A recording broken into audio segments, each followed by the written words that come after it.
So, as we look at the CMO, I think, traditionally there's this viewpoint that the CMO is on the front end of the customer journey. Mm-hmm.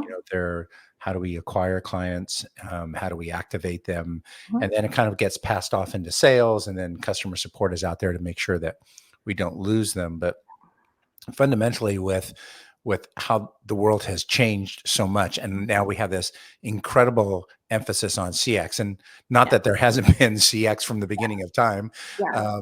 but this emphasis on, if you want to survive, if you want to be sustainable, I would imagine you touched a little bit on the fact that it's really important for you to have that connectivity with the other leaders inside the business and to be able to move across these departments. Can you kind of unpack that a little bit? Absolutely. And interestingly enough, I was listening to another podcast this morning that I thought framed this pretty nicely in the sense that the CMO's job and marketing's job is to make the brand promise to the customer about the customer experience. So the marketing team is the one that's going out there and saying, this is our brand.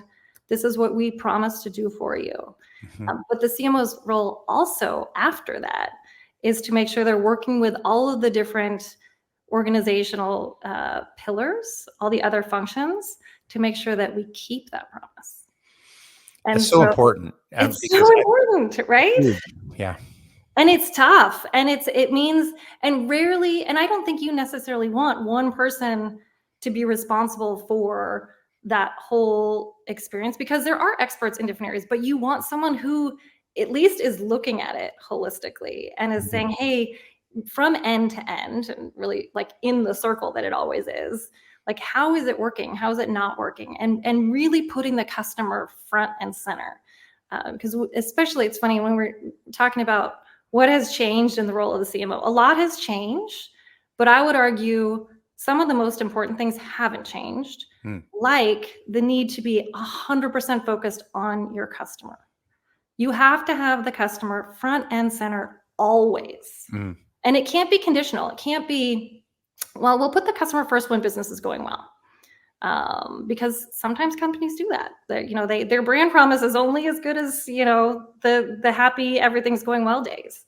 And so I think, putting the customer first, making sure that you're understanding how they're experiencing you in every facet, and then working with all of your partners to say, hey, like, here's an opportunity for us to do this a little bit better, or do this differently, or do it in a different order. And I think that is a pretty important foundational role of the CMO. I think that it's a good thing that most organizations don't have any friction between departments or any command and control structures or policies that can get in the. Those exist. I was losing my mind rhetorically there. But I think that's a challenge. I mean, what you just talked about, I mean, it flowed so smoothly as you were explaining it and unpacking it. But I think that's monumental in terms of the ability to move across the organization, to have that, this is what we say we are. And then the customer experiences that when they're speaking to a salesperson. And then when things go fakakta and they're talking to somebody in customer service, like all of a sudden the brand representation doesn't fall off, like it's there being reinforced consistently over and over again. That's a big job, and it requires a lot of buy-in. It's true. And it does require trust. A lot of companies, as they're maturing, they do develop these silos, and it's not by design. It's not with any poor intent. It just happens.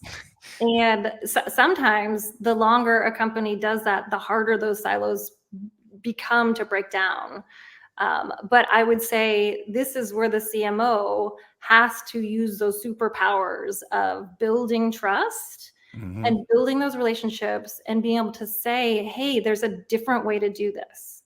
To your point, you don't want the customer to feel like they are being handed off from one department to another. That's a terrible experience. You want that to be invisible to the customer.